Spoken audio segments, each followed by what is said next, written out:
امیر المؤمنین کی ذات، آپ کے سامنے وہ افراد آئے جنہوں نے آپ پر یہ ستم کیا کہ آپ نے اپنی مظلومیت کے بارے میں کہا میں نے 25 سال ایسے گزارے جیسے آنکھ میں کانٹا گلے میں ہڈی، اور جو آنکھ کا کانٹا تھا اور جو گلے کی ہڈی تھی، جو سانس نہیں لینے دیتے تھے، جو ایک آنکھ امیر المؤمنین کو نہیں بھاتے تھے، ذرہ برابر جن میں کوئی نیکی اچھائی بلائی نہ تھی، بدنیتی تھے سراپا، ان کے ساتھ امیر المؤمنین کا بیہیویئر کیسا تھا؟ وہ یہ کہتے تھے اگر علی نہ ہوتے تو ہم مر جاتے، اگر علی نہ ہوتے تو ہم ختم ہو جاتے، علی نے ہمیں بچایا ہے، جبکہ وہ علی کو کتنی تکلیف دے رہے تھے۔ ہم ایک قدم اور آگے جائیں، جناب زہرا کی ذات آتی ہے۔ یہاں رک کر ٹھہر کر تھوڑی سی ہم عقیدتی میں ایک بات بتاتی چلوں۔ جب بھی عفو، بخشش، معافی کی بات آتی ہے تو یہ سوال اٹھایا جاتا ہے جناب زہرا نے تو نہیں معاف کیا، انہوں نے تو اپنی بات اٹھا رکھی ہے اور وہ بخشش انہیں نہیں دی گئی، وہ آئے معافی مانگنے کے لیے، اچھا ہوا وہ آ گئے اور انہوں نے معافی مانگی، نہ ملنا ایک الگ بحث ہے۔ ان کا معافی مانگنا اس بات کا ثبوت ہے کچھ غلط ہوا تھا، تبھی وہ گلٹی تھے۔ ان کا آ کر صرف یہ کہنا کہ اے زہرا معاف کر دو، اس بات کا ثبوت ہے کہ وہ مانتے ہیں انہوں نے حق زہرا ادا نہیں کیا۔ اتنی بات پر تو کوئی شک نہیں ہے، ہر جگہ یہ بات بہت کلیئرلی ہر کتاب میں، تاریخ میں ہر جگہ موجود ہے، شیعہ سنی کو اختلاف بھی نہیں ہے کہ خلیفہ اول و دوم جناب فاطمہ کے پاس آئے، انہوں نے معافی مانگی، معاف کیا یا نہیں کیا یہ بات کی بات ہے۔ اگر ہم اپنے عقیدے کے مطابق یہ سوال کریں کہ بی بی نے معاف کیا نہیں کیا، کیسے پتہ نہیں کیا، آج تک کوئی بتا سکتا ہے نشان قبر زہرا کہاں ہے؟ یہ ناراضگی ہے نا، یہ منہ چھپایا ہے، یہ منہ موڑ دیا ہے۔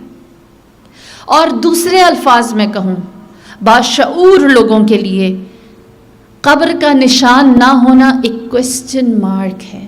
سوچو کیوں اتنی بڑی ہستی کی قبر نہیں معلوم، کیوں وہ اس طرح کہہ گئیں؟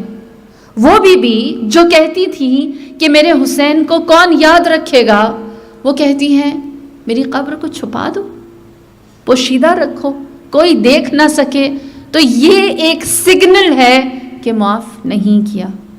اب سوال یہ پیدا ہوتا ہے معافی کرنا اتنی اچھی بات ہے تو بی بی نے معاف کیوں نہیں کیا؟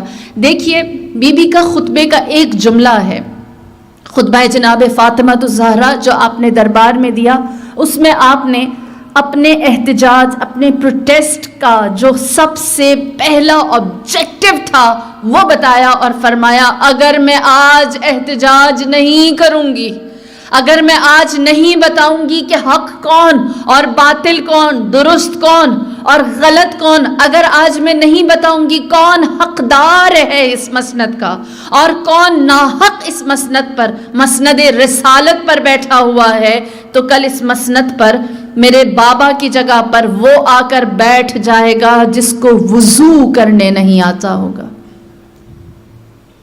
بی بی نے لائن کھینچی ہے، وہ جو حجتوں پر حجت ہیں انہوں نے بتایا ہے کہ میں لائن کھینچ دوں گی، جہاں سے زہرا راضی وہاں سے حق شروع، جہاں سے زہرا غضبناک وہاں سے ناحق ہے۔ اب ناحق کے ساتھ اولاد زہرا کیا کرتے ہیں؟ انہیں معاف کرتے ہیں ان کی چھوٹی چھوٹی غلطیوں پر، وہ الگ بات ہے، لیکن بی بی کی ناراضگی سے یہ فرقان ہو گیا، یہ فرق کلیئر ہو گیا کہ کون حق ہے اور کون باطل ہے، اس لیے معاف نہیں کیا تاکہ حق کی فصیل کھینچ دی جائے، تاکہ صحیح اور غلط کو ثابت کر دیا جائے، تاکہ کل کو کوئی شبہ نہ رہے، کل کو کوئی شک نہ رہے، کل کو کوئی ڈاؤٹڈ نہ ہو کہ پتہ نہیں کون صحیح تھا کون غلط تھا، علی نے بھی معاف کیا، زہرا نے بھی معاف کیا، پھر مسئلہ کیا ہے؟ لہٰذا یہی وجہ ہے کہ بعد میں امیر المؤمنین نے بھی بی بی کے مسائل کو نہیں چھیڑا۔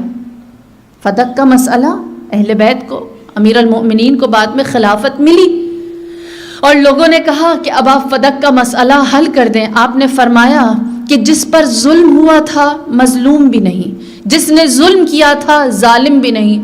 حل کیسے ہوگا؟ کس کو حق دوں؟ کیسے دے سکتا ہوں؟ ستم رسیدہ, جس پر ستم کیا گیا تھا وہ اس دنیا سے ظلم سہ کر چلی گئی, اب سوائے خاموشی کے اور کچھ بھی نہیں. لہٰذا اہل بیت نے اس بات کو اٹھا رکھا ہے کہ آخری منتقم آئیں گے تو وہ اس مسئلے کو حل کریں گے.